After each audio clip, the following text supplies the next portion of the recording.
to say that, hey, there's this Chennai Angel, there is the Thai, and go seek out some angel investing. There is the IIT Alumni Entrepreneurship Fund, and go talk to them. You know, if you're not IIT, then you can't go. Then you have to go somewhere else. So and you could talk to your friends and family and take some money and all that. And that's the standard thing which you would already know. I think the essential question is how much belief do you have in what you're doing, and meaning what is this business premise, and you should have clarity on taking this premise to a certain stage where there is some visibility for the next level investors. So your belief in that premise is really the critical one, and hopefully the stage you want to take it to the point, I think Sriram was mentioning, oh, it's not enough evidence, you need to have, 5,000 customers, not just 500, you really have those kind of things, right? So that there you can get some help, but, and it's good to talk to as many potential investors early in order to get a feel for that. Everybody is basically trying to say, minimize the level of risk by the time they come in. So you're basically trying to show pilot level proof of different propositions that you might have in your own business idea that you want to pursue. So all I'm trying to say then is that from the point of view of bootstrapping, I think you must bootstrap, number one. Number two, you should try all avenues to raise capital, and you must raise unorthodox or unconventional capital before you get to a somewhat more even if you go to Chennai Angel, they will also have a process, right? Again, there is a methodology to their madness. They're all used to seeing some level of proof. So it's good to go engage with them to at least understand, what do you want to see before I come back to you? I'm not ready to take your money. It's a very good statement to say, and you'll be actually be feeling very comfortable saying it. I'm not asking for an appointment because I want your money. I'm coming because of your advice. He'll feel good, he or she, and they'll meet you. You'll feel very comfortable about talking about it. Good to understand then, what exactly are you going to expect when I come to you? First of all, is this a good idea? I believe it's great. You go well prepared, and then don't worry about causing a wrong impression, because increasingly, right, that the ability to pivot, that's the fashionable word, right? Pivot, yeah.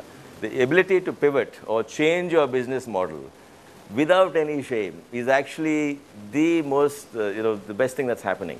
You can absolutely trash your old business model and do it. So you can that's why you can go to somebody and talk about it and say, hey, what do you think? If you think it's a great idea, then what else should I do in order to attract funding? So have those conversations. That's what I would say. Oh, okay. Very interesting answer. Now, when entrepreneurs are scaling, right, even if there are 2, 3 co-founders, so because obviously this is a very generic question, but what kind of things in terms of metrics do you think they should be looking at to keep an eye that the business is actually going the way they should? Obviously, software will be different, hardware will be different, food tech would be different, and education will be different. But broadly, what kind of metrics do you think they should be looking at, not to take their eye off the ball? There might be areas like, okay, I hired 2 extra people, or I don't hire them, which might not really make that much difference. But there might be some metrics they have to definitely look at. Yeah, no, you're right. I mean, that's a very important thing, because we all get lost in the excitement and the pleasure out of doing something better, but the impact of doing a better widget, a better design, a better website, whatever it is, better consumer interface, or just maybe a better chair if you're making chairs. The point there is that visibility or the impact of that activity on your business may not be seen till much later. So you need to keep an eye on, starting with the previous conversation, which was where you're going to meet Chennai Angels or seed stage investors and engage to say, what do you want to see as metrics, starting backwards from that. Those are the metrics you should keep your mind on, that you're moving in that direction. So if it's a consumer-facing business on the internet or on the mobile, it's clearly going to be, what is your cost of acquisition of a customer beginning to creep down. We're not saying it's going to be so low, just saying, that you do things this way, it comes down. If you do things another way, it goes up. So that's what, and the satisfaction level of your customer is going up, and you know what makes it go up. So these are the 2 primary metrics you would look at. So in this particular B2C kind of a business. Oh. So you would have metrics which will derive from what your next level of investors want to see. And they are basically looking at minimizing risk and seeing increasing proof of their business. They're not saying 100% proof, increasing proof. That's the point. There is no absolute threshold there. It's just increasing proof. If you can show that you're moving in the right direction, and that's what you keep your eye on, and your first dollars, first rupees go towards that, as opposed to the, some other nebulous thing, then it makes I think that's what I would suggest would work. One other pain point that a lot of entrepreneurs come and tell me that they're facing is picking up the right team. Because as they scale, you need to have, especially when you're really small, the first set of team members that you have is very important. Right. And a lot of them tell me that the biggest issue that they're facing is getting the right people to come and join them because they're they're too small to pay a large salary. Right. The guy is earning a lakh elsewhere, he can't earn that here. He probably has to take a pay cut.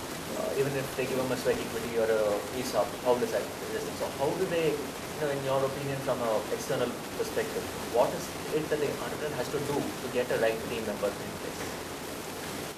So clearly the initial team members that first it is the co-founders, right? You're going to pick, that's the first challenge you have, your co-founders that you're going to bring on board. If you're the original or you're joining another founder maybe as a co-founder, that's the first challenge.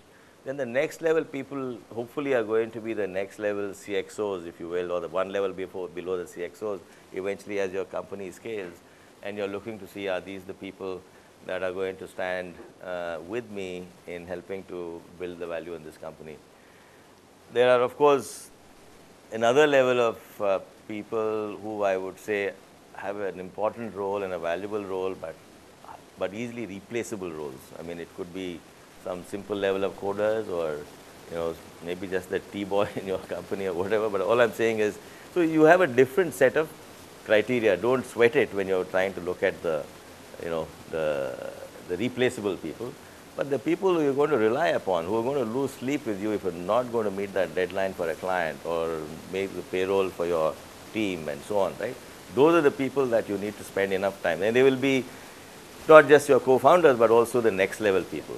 So as you sweat your, the criteria are not very different from what I said for the co-founders. And you might want to consider taking your time on that, on bringing those people in. But how do you motivate them to join you? So suppose it's a bigger name who you want as your, let's say, a CXO. Correct. How do you motivate them to come? Because correct. You might be a small hole in the wall at the moment. That's right. So that's where your entrepreneurial chutzpah comes in. How do you sell a dream, right?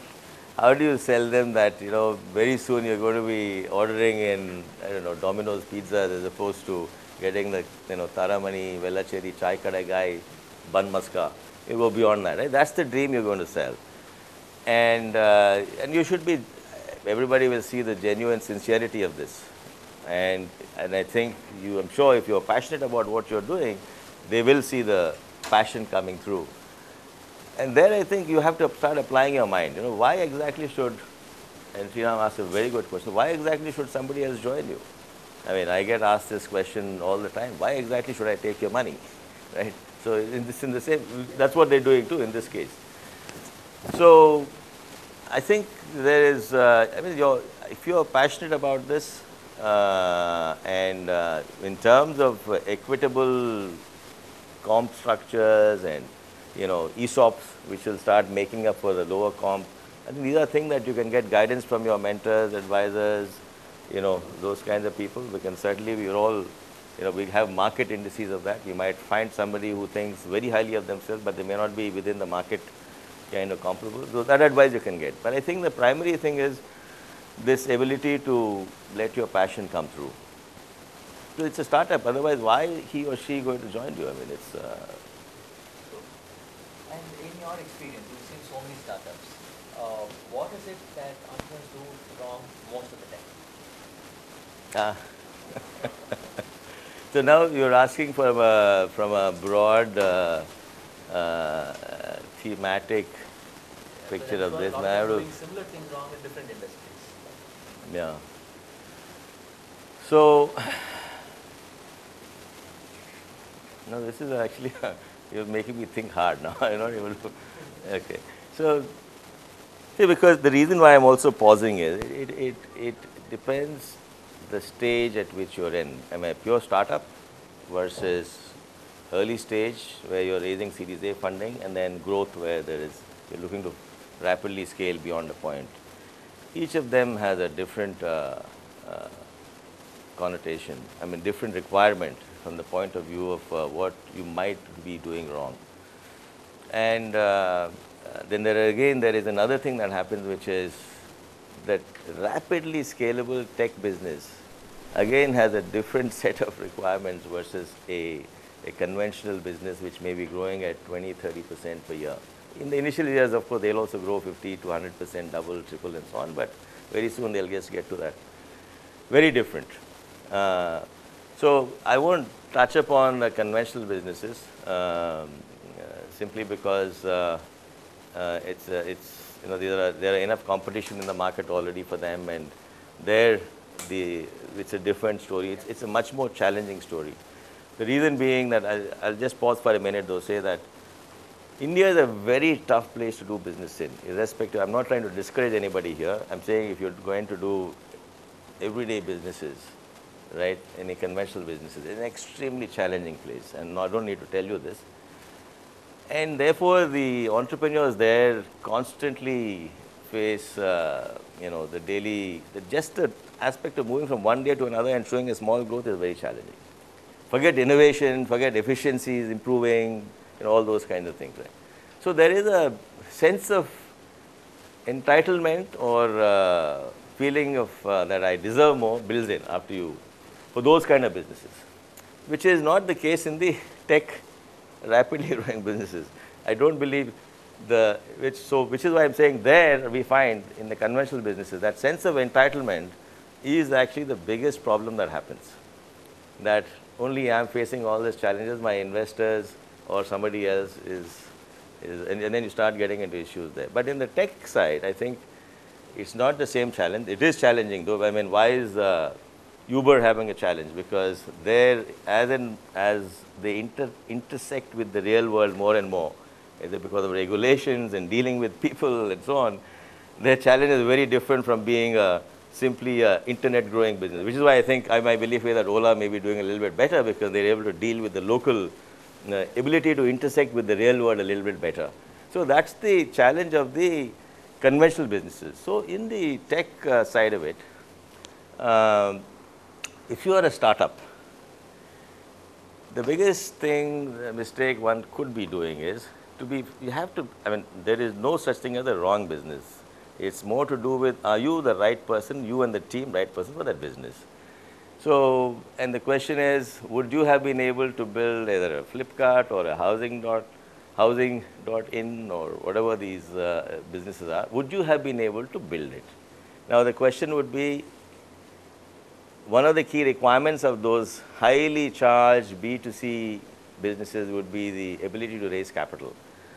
And however much the VC backers, etc., can back them, the promoters or the founders have to show tremendous capability of being able to talk the talk, walk the walk, and raising capital. Which means in those businesses, money is the primary competitive advantage. So if that is the kind of business you want, be very clear that you have what it takes. Right? So all I'm saying is when you're starting out, assess very clearly, are you building such a business and do you have the capability for it? Or are you going to plan to build a business which is also rapidly scalable, but money is not the primary competitive advantage? The technology you're building or something else is the primary competitive advantage. So that is one part for a startup. That's one mistake I think people make. I'm just talking about not about people where we've already funded. Those are different errors, but I'm just talking about as you're starting to make a choice, assess very clearly what it is that you want to build. And let's not all aspire to build. You can find excitement in any form of business. Let's not aspire to get into the wrong business for the wrong reasons. The next stage is you've got investors, you've got some level of institutional funding, and then I would say and I'm just trying to think from our own investing experience, where did we find we could have done better? Is this level of, we had a long discussion throughout this morning on one's ability to take on advice, take on, whether it's a mentor or otherwise. And that also creeps into between the partners, between the financial partners and the operating partners, even though all your goals are aligned. I think so that's watching oneself to see that, that this kind of distrust doesn't keep in, because trust is the biggest factor that will be making you or breaking you. It's not a matter of the challenges the business faces. It's more the aspect of, are you strong enough to withstand those challenges? And that's going to come from the trust you have in the whole team.